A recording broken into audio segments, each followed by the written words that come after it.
Hello guys, I am Anushra Rani here. Welcome to Anusha शिक्षालय।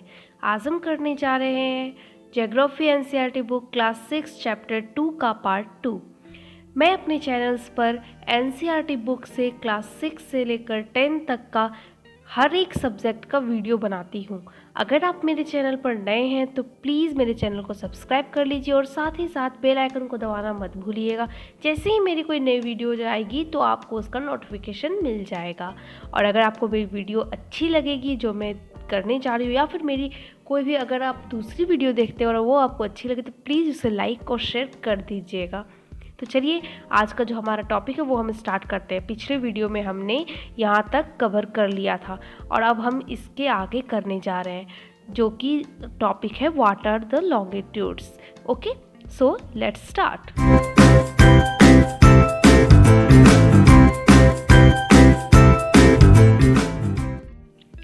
तो यहाँ पर हमारा जो नेक्स्ट पॉइंट है वो है व्हाट आर लॉन्गिट्यूड्स, मतलब कि लॉन्गिट्यूड्स क्या होता है। हमने पिछले वीडियो में लेटिट्यूड क्या होता है वो पढ़ा था।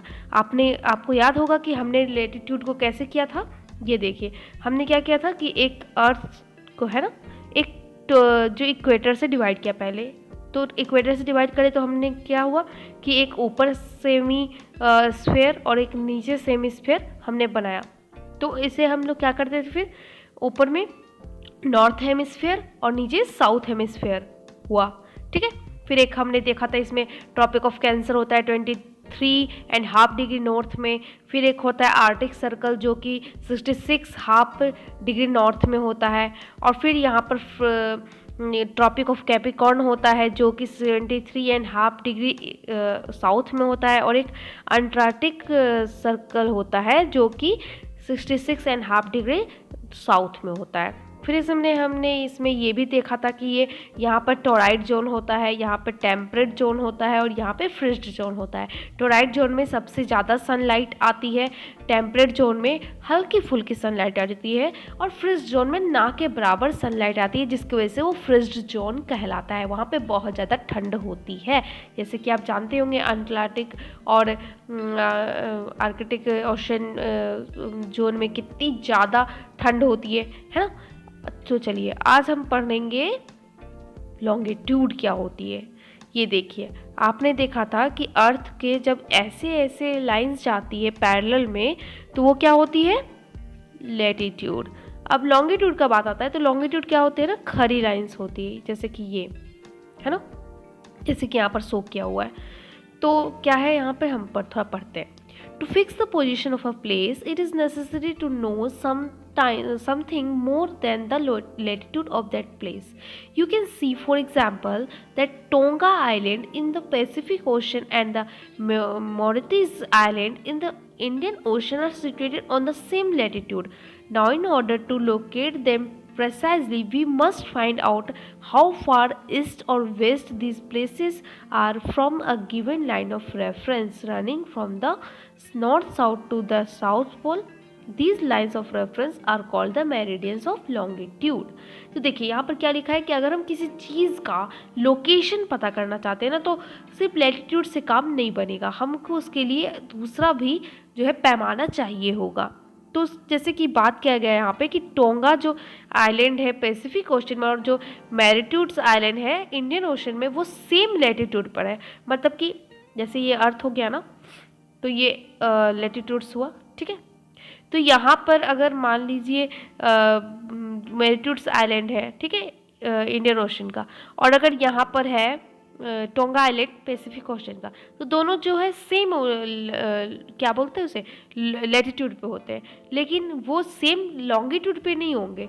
तो ये एक दूसरे से कितने दूर है या फिर कितने ईस्ट में है कितने वेस्ट में है, ये चीज़ हम पता करेंगे एक लाइन ऑफ रेफरेंस से। लाइन ऑफ रेफरेंस क्या होगा, ये लॉन्गिट्यूड्स है ना, लाइन ऑफ रेफरेंस यही लॉन्गिट्यूड्स हो गए। तो यहाँ पर क्या होता है, जिस लाइन ऑफ रेफरेंस का हम बात कर रहे हैं ना उसे हम बोलते हैं meridians of longitude.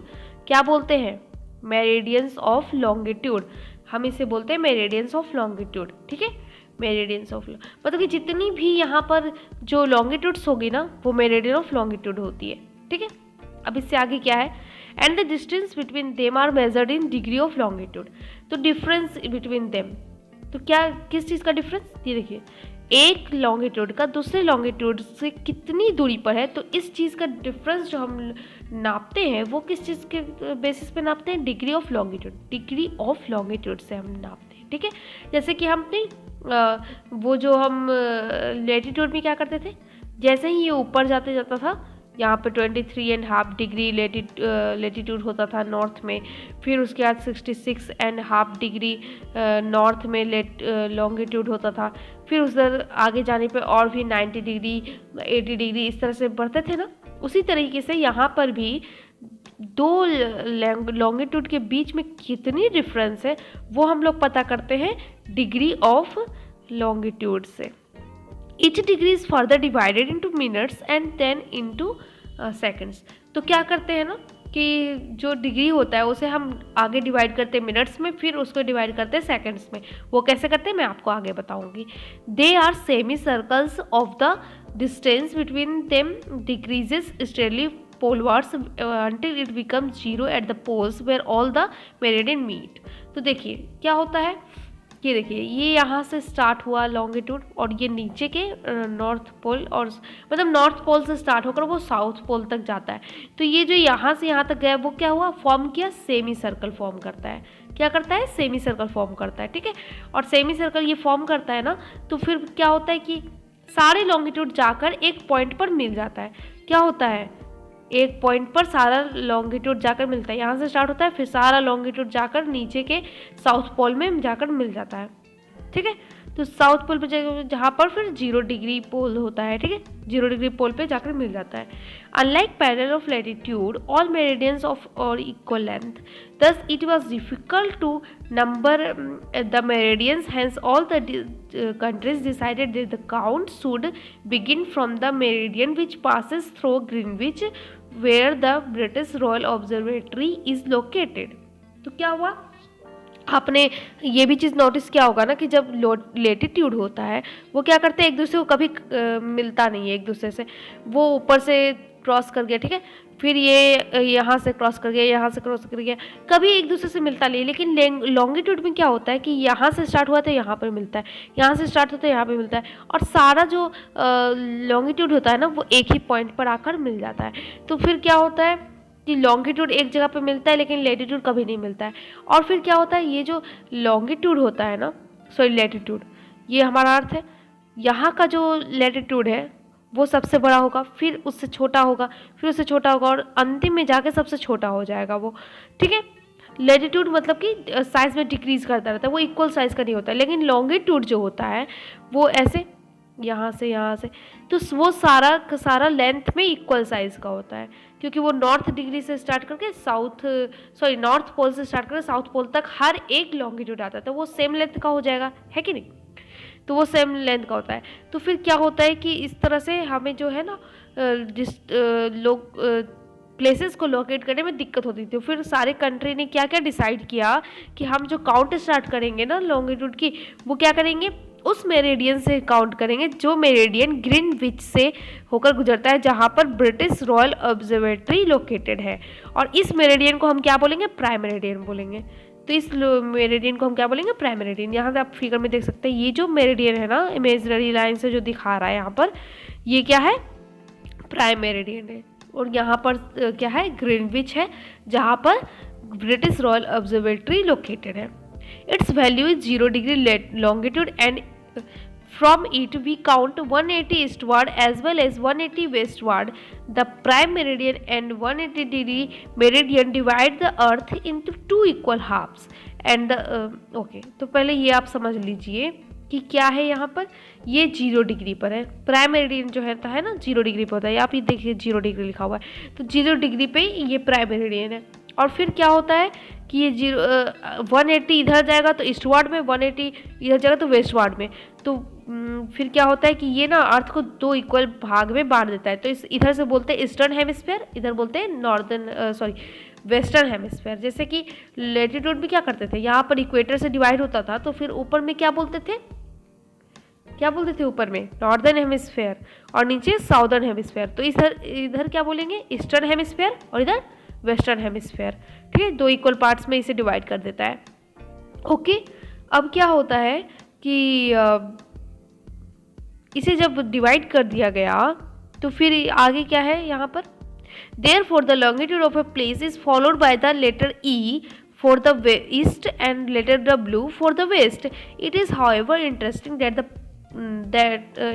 to note that 180 degree east and 180 degree west meridian are on the same line. तो 180 डिग्री जो वेस्ट मेरिडियन होता है और 180 डिग्री जो ईस्ट मेरिडियन होता है वो दोनों सेम लाइन पर होता है, ठीक है, वो इंटरेस्टिंग होता है। और हम लोग ईस्ट को ई से दिखाते हैं और वेस्ट को डब्ल्यू से दिखाते हैं। Now look at the grid of the parallel of longitude and meridian of longitude on the globe. You can locate any point on the globe very easily if you know it's longitude and latitude, ठीक है। तो क्या होता है, देखिए आप इस grid पर देखिए, मतलब कि दो लाइन, अब देखो इधर से गया हमारा लैटिट्यूड, इधर से आया लॉन्गिट्यूड, तो ये इस पॉइंट पर मिल रहा है ना, इस पॉइंट पे मिल रहा है। तो इस पॉइंट का जब हम लॉन्गिट्यूड और लैटिट्यूड बता देंगे किसी को भी, तो वो उस जगह का लोकेशन पता कर सकता है कि वहाँ पर क्या है, ठीक है। तो जैसे कि यहाँ पर क्या होता है, ये देखिए 30 डिग्री ईस्ट है, फिर यहाँ पर ना इस पॉइंट का अगर हम किसी को लॉन्गिट्यूड और लैटिट्यूड बता देते हैं तो वो उस जगह का लोकेशन पता कर सकता है कि वो उस लोकेशन में क्या है, कौन सा शहर है, कौन सी जगह है, ठीक है। तो यहाँ पर आप जैसे देखिए क्या लिखा है, For example, Dhubri in Assam is situated at 26 degree north latitude and 90 degree east longitude. तो धुबरी जो होता है ना असम में जो धुबरी शहर है वो 26 डिग्री नॉर्थ और लैटिट्यूड में और 90 डिग्री ईस्ट लॉन्गिट्यूड में है, ठीक है। और हमारा जो इंडिया है ना वो ईस्टर्न हेमिस्फेयर में है। क्या है, इंडिया हमारा ईस्टर्न हेमिस्फेयर में है, ठीक है। तो यहाँ पर क्या बताया गया, और आपको मैंने पहले भी बताया था कि हमारा जो इंडिया ईस्टर्न हेमिस्फेयर और नॉर्दर्न हेमिस्फेयर में है, ठीक है। और ये क्या है, धुबरी आसाम जो है ना वो 26 डिग्री नॉर्थ लैटिट्यूड और 90 डिग्री ईस्ट लॉन्गिट्यूड में है। Find out the point where these two lines cut each other, that point will be the location of Dhubri. तो फिर इस दोनों पॉइंट का जब हम लोग वो पॉइंट खोजेंगे कि वो कहाँ है, तो फिर हमें लोकेशन धुबरी का पता चल जाएगा। अब इस चीज़ को समझने के लिए आप क्या कर सकते हैं कि ये देखिए, आप एक हॉरिजॉन्टल लाइन लीजिए और एक वर्टिकल लाइन लीजिए, इसे नंबर से डोनेट कीजिए और इसे लेटर से डोनेट कीजिए, और ये दोनों लाइन जहाँ पर मीट कर रहा है ना, जैसे कि यहाँ पर ए, यहाँ पर बी है, यहाँ सी है, यहाँ पर नीचे डी है और यहाँ पर ई है, ठीक है। ये सारे पॉइंट्स दिए हुए हैं, ये सारे पॉइंट्स क्या है कि यहाँ से हॉरिजॉन्टल लाइन और वर्टिकल लाइन मिल रही है। तो इस जगह का जब आप देखेंगे तो ये क्या बोलेंगे, बी डिग्री नॉर्थ पे है और ये 1 डिग्री ईस्ट लॉन्गिट्यूड में है और ये बी डिग्री नॉर्थ लैटिट्यूड पे है। तो इसी तरीके से हम किसी भी जगह का लोकेशन पता करते हैं, जहाँ पर भी ये पॉइंट मिलता है, जैसे यहाँ पर काट रहा है ना, तो कितनी डिग्री नॉर्थ, कितने डिग्री लैटिट्यूड में है और कितने डिग्री लॉन्गिट्यूड में है, वो हम पता करके उस जगह का लोकेशन पता कर सकते हैं, ठीक है। अब क्या है, लॉन्गिट्यूड और टाइम का ना एक बहुत बड़ा रिलेशन होता है, मतलब हम लोग लॉन्गिट्यूड्स के कारण हम टाइम पता कर सकते हैं। वो कैसे पता करते हैं वो अब हम देखेंगे। The best means of measuring time is by the movement of earth, the moon and the planets. The sun regularly rises and sets every day, and naturally, it is the best timekeeper of throughout the world. Okay, तो हम लोग ना जब best होता है ना time नापने का तरीका, वो सबसे होता है कि अर्थ के रोटेशन, मून के रोटेशन और प्लैनेट्स के रोटेशन से हम पता कर सकते हैं कि क्या टाइम हो रहा है। और सबसे बड़ी बात कि जब सन को हम लोग है ना रोज़ उगता है, रोज़ वो जो है कि रेगुलरली उगता है और डूबता है, और उसके कारण हम जो है कि वो वर्ल्ड का सबसे बेस्ट तरीका होता है टाइम पता करने का। Local time can be recognised by the shadow cast by the sun. Local time अगर हमें पता करना है ना, तो जैसे पहले के ज़माने में होता था कि शैडो कितनी बड़ी हो रही है, कितनी घट रही है, इस हिसाब से वो टाइम पता कर लेते थे। आपने देखा होगा अगर सन डायल होता था तो उससे हम लोग पता करते थे कि टाइम का, ठीक है। विच इज़ द क्या होता है, which is the shortest at noon and longest at sunrise and sunset. तो जब दोपहर के वक्त होती है ना तो उस वक्त शैडो सबसे छोटी होती है और सनराइज और सनसेट के समय सबसे लंबी होती है। तो उस चीज़ का हम लोग यूज़ करके टाइम पता करते थे पहले। पर अब क्या होता है, when the prime meridian of Greenwich has the sun at the highest point in the sky, all the places along this meridian will be the midday or noon. Greenwich पर जब तक सन हाईएस्ट पॉइंट पर होता है ना sky में, तो उस वक्त पूरे वर्ल्ड में मान के चलते हैं कि उस वक्त दोपहर हो रहा है, मिड डे हो रहा है, मतलब कि 12 ओ क्लॉक हो रहा है, ठीक है। Okay. As the Earth rotates from west to east, those places east of Greenwich will be ahead of Greenwich time and those to the west will be behind it. तो क्या होता है, ग्रीनविच तो हमारा हो गया भाई प्राइम मेरिडियन, तो क्या होता है कि हमारा अर्थ जो है ना वेस्ट से ईस्ट की ओर मूव करता है, वेस्ट से ईस्ट की ओर मूव करता है, ठीक है। तो हम लोग क्या करते हैं कि जो ईस्टर्न हेमिस्फीयर में है, मतलब ग्रीनविच के इस साइड, इसको क्या करते हैं, जहाँ जैसे कि मान लीजिए यहाँ पर कुछ भी टाइम होगा ना ग्रीनविच में, तो उधर इधर जाने पर प्लस करेंगे, मतलब इससे आगे बढ़ेगा टाइम। और जब हम लोग वेस्टर्न हेमिस्फीयर में जाएंगे, इधर जब जाएंगे तो हम टाइम को जो है कि घटा देंगे। अगर यहाँ पर 12 बज रहा है तो इधर जाएगा तो 1 2 3 4 इस तरह से बढ़ेगा, और जब हम इधर जाएंगे तो इधर घटेगा, 11 10 9 8 इस तरह से घटता जाएगा टाइम, ठीक है। तो ईस्टर्न हेमिस्फीयर में टाइम जो है कि बढ़ता है और वेस्टर्न हेमिस्फीयर में टाइम घटता जाता है ग्रीनविच के टाइम के हिसाब से, ठीक है। तो यहाँ पर क्या लिखा है, the rate of difference can be calculated as follows. तो हम लोग रेट डिस्टेंस का रेट को कैसे हम लोग कैलकुलेट करते हैं उसको हम बताएंगे।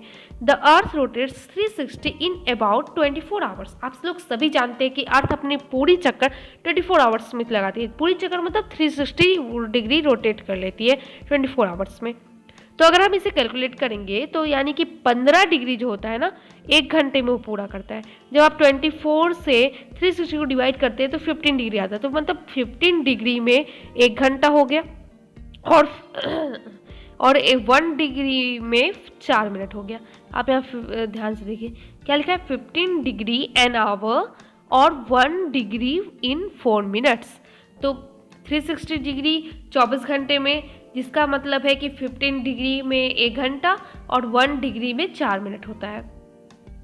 Thus, when it is 12 noon at Greenwich, the time at 15 degree east of Greenwich will be 15 into 4 यानी कि 60 मिनट यानी कि 1 घंटा ahead of Greenwich time। मतलब कि आप जब ग्रीनविच में अगर 12 बज रहा है ना, ग्रीनविच में 12, तो आप इस तरफ अगर 15 डिग्री से मूव करोगे, 15 डिग्री से मूव करोगे तो यहाँ पर टाइम क्या होगा, 1 घंटा इससे ज़्यादा होगा, तो मतलब कि 1 बज रहा होगा वहाँ पर। और अगर आप इस तरफ आते हो और इस तरफ 15 डिग्री इधर जाओगे तो मैंने क्या बताया कि घट जाता है, क्या होता है, घट जाता है। 15 डिग्री जब इधर आओगे तो वो टाइम क्या होगा, घटेगा। तो कितना घटेगा, 1 घंटा घटेगा। तो 1 घंटा घटेगा तो यहाँ पर क्या बज रहा होगा, 11 बज रहा होगा, ठीक है, 11 बज रहा होगा। तो क्या बोल यहाँ पर लिखा है, मैं फिर से पढ़ती हूँ। Thus when it is 12 noon at Greenwich, the time at 15 degree east of Greenwich will be 15 into 4, that is 60 minutes, and that is 1 hour ahead of Greenwich। मतलब कि ग्रीनविच से इधर, ठीक है, विच मीन्स 1 PM, 1 PM हो जाएगा। 12 अगर 12 बज रहा है दोपहर का ग्रीनविच में, तो जब हम इधर जाएंगे 15 डिग्री से तो वो 1 घंटा बढ़ेगा, तो फिर 1 PM उस वहाँ पर टाइम हो जाएगा। But at 15 degree west of Greenwich, 15 degree जब हम वेस्ट जाएंगे ग्रीनविच के तो क्या होगा, time the time will be behind Greenwich time by 1 hour, 1 hour से वो घट जाएगा। तो फिर क्या होगा, इट विल बी 11 AM हो जाएगा। तो फिर क्या होता है, यहाँ पे अगर ग्रीनविच में 12 बज रहा है और इस तरफ जाते हैं 15 डिग्री में तो 1 घंटा घटेगा, तो 12 से 1 घंटा घटेगा तो 11 AM हो जाएगा, ठीक है, 11 AM हो जाएगा। Similarly, it at 180 degree it will be midnight when it is 12 noon at Greenwich। तो जब हम 180 पे जाएंगे, यहाँ पर क्या है 12 बज रहा है ग्रीनविच पे, अब इसी तरह चेक करते करते हम 180 पे चले जाएंगे, तो 180 पे जब जाएंगे तो वो मिडनाइट हो जाएगा, है ना। अब यहाँ पर आप देखो, at any place a watch can be adjust to read 12 o'clock when the sun is at the highest point in the sky when it is a midday। तो आप क्या करोगे, किसी भी पॉइंट पर आप जब जाओगे और 12 o'clock जब होगा तो वहाँ पर क्या होगा, सन हाईएस्ट पॉइंट पे होगा और वो मिड डे होगा। The time shown by such a watch will be will give the local time for that place, you can see that all the places on given meridian of longitude have the same local time. तो क्या होता है कि 12 बजे दोपहर में mid day हो जाता है और फिर वो जो है कि सन उस वक्त हाईएस्ट पॉइंट पे होता है और हमारा घड़ी लोकल टाइम बताता है उस वक्त। और फिर वो जो है ना आप देख सकते हो कि मेरिडियन पर लॉन्गिट्यूड जो होता है ना सेम लोकल टाइम बताता है, ठीक है। अब ये होता है, एक होता है स्टैंडर्ड टाइम। स्टैंडर्ड टाइम क्या होता है? Why do we have standard time? हम स्टैंडर्ड टाइम क्यों रखते हैं, ठीक है। The local time of place which are on different meridian are bound to differ. For example, it will be difficult to prepare a timetable for trains which crosses several longitudes in India. For instance, there will be a difference of about 1 hour and 45 minutes in the local time of Dwarka in Gujarat and Devgarh in Assam. तो क्या होता है कि अगर मान लो आप example लो तो जैसे कि ना हर जगह का ना अलग अलग टाइम डिफर करता रहता है। अगर आप एग्जाम्पल लो, अगर आप टाइम टेबल बनाते हो ट्रेन का तो 1 घंटे का डिफरेंस होता है द्वारका, गुजरात के द्वारका और आसाम के डिब्रूगढ़ के बीच में 1 घंटा और 45 मिनट्स का डिफरेंस होता है। तो फिर से क्या होता है ना कि लोगों को सफ़र करने में या टाइम को समझने में बहुत दिक्कत होती थी। तो इसके कारण क्या सोचा गया कि हम लोग एक स्टैंडर्ड टाइम ले लेते हैं जो पूरे देश में चले, है ना, एक रीजन के पूरे देश में चले पूरा। तो फिर क्या होता है, देखो, it is therefore necessary to adopt the local time of some central meridian of a country as the standard time. तो हम लोग क्या करेंगे, स्टैंडर्ड टाइम एक मान के चलेंगे, ठीक है। तो फिर इंडिया में क्या होता है, longitude of 82.5 degree east is treated as the standard meridian. आप इसे क्या करोगे, स्टैंडर्ड मेरिडियन करोगे। आप जब इसे कैलकुलेट करके देखोगे तो आप देखो जैसे कि क्या होता है 15 डिग्री हमारा लेके चलते 1 घंटे के लिए, है ना, 1 घंटे के लिए 15 डिग्री लेते हैं। अब आप अगर 15 × 6 करोगे तो वो 90 होता है ना, 15 × 6 90 होता है और ये 82.5 डिग्री है, मतलब मान के चल सकते हैं। अब और 15 × 6 होता है 90 एंड 15 × 5 क्या होता है 75। तो लगभग 5.5 घंटा का अगर आप देखोगे 5.5 घंटा में 82.5 डिग्री ईस्ट हो जाएगा। तो यानी कि ग्रीनविच से 5.5 घंटा आगे होता है हमारा टाइम, क्योंकि हमारा ईस्टर्न हेमिस्फीयर में तो आगे होगा। तो अगर मान लो 12 बज रहा है कहाँ, ग्रीनविच में, तो उससे 5.5 घंटा आगे बढ़ोगे तो कितना होगा, हाँ देखो 12, उसका फिर 1 2 3 4 5, तो मतलब कि 5:30 बज रहा होगा इंडिया में, ठीक है। उस वक्त अगर 12 बजे दोपहर हो रहा है ना ग्रीनविच में, तो 5:30 का शाम हो रहा होगा हमारे इंडिया में, ठीक है। इस तरीके से होता है। फिर क्या है, the local time at this meridian is taken as the standard time for the whole country. It is known as the Indian standard time, यानी कि IST। तो ये जो हमने स्टैंडर्ड टाइम है ना, वो ना पूरी कंट्री में चलता है, ठीक है, इसलिए तो हमने ये स्टैंडर्ड टाइम बनाया था और इसे हम लोग क्या बोलते हैं, इंडियन स्टैंडर्ड टाइम, यानी कि IST। फिर क्या है, एक एग्जाम्पल दिया गया है कि कबीर एक जगह शहर में रहता था, उसने डिसाइड किया अपने फ्रेंड के साथ मैच खेलने के लिए। तो यहाँ पर बेसिकली ये बताया गया है कि 2 PM लंदन में जब 2 PM हो रहा है तो इंडिया में क्या होगा, 7:30 PM होगा। क्या होगा, 7:30 PM, ठीक है, जो आपकी रात होने वाला है। आप अगर देखोगे तो India located east of Greenwich at 82 degree and 30 minutes east is 5 hours and 30 minutes। तो क्या होता है, 5 hours and 30 minutes लगभग होता है, मतलब 5.5 घंटा लगभग होता है, ठीक है। अहेड रहता है, मतलब कि आगे रहता है, ग्रीनविच के टाइम से ज़्यादा होगा, फिर 5.5 घंटा, ठीक है। और GMT का मतलब क्या होता है, ग्रीनविच मीन टाइम। GMT का ग्रीनविच मीन टाइम मतलब कि 5 hours and 30 minutes ahead of GMT मतलब ग्रीनविच मीन टाइम, ठीक है। So it will be 7:30 PM, ठीक है, 7:30 PM हो जाएगा, है ना। और फिर लंदन में क्या होगा, 2 PM होगा, लंदन के स्टैंडर्ड टाइम के हिसाब से वहाँ पर 2 PM होगा, ठीक है। Some countries have a great longitudinous extent, so they have adopted more than one standard time. किसी किसी कंट्री का ना लॉन्गिट्यूडनल एक्सटेंट बहुत ज़्यादा होता है, तो फिर उसने ना एक से ज़्यादा स्टैंडर्ड टाइम को मानना पड़ता है। For example in Russia there are as many as 11 standard time. तो रसिया में क्या होता है, है ना, एग्जाम्पल के लिए अगर देखा जाए तो रसिया में 11 स्टैंडर्ड टाइम होता है, 11, हाँ 11 स्टैंडर्ड टाइम होता है। The earth has been divided into 24 time zones of 1 hour each. Each zones thus covers 15 degree of longitude. पूरे अर्थ को ना 24 टाइम जोन्स में बांटा हुआ है, और हर एक जोन ना 15 डिग्री ऑफ लॉन्गिट्यूड को कवर करता है। 15 डिग्री ऑफ लॉन्गिट्यूड को हर एक टाइम जोन कवर करता है, ठीक है। तो इस तरीके से इसे 24 टाइम जोन्स में बांटा गया है। पूरे अर्थ को 24 टाइम जोन्स में बांटा गया, और हर एक time zone 15 degree of longitude को कवर करता है। तो हमारा ये चैप्टर कंप्लीट हो गया है।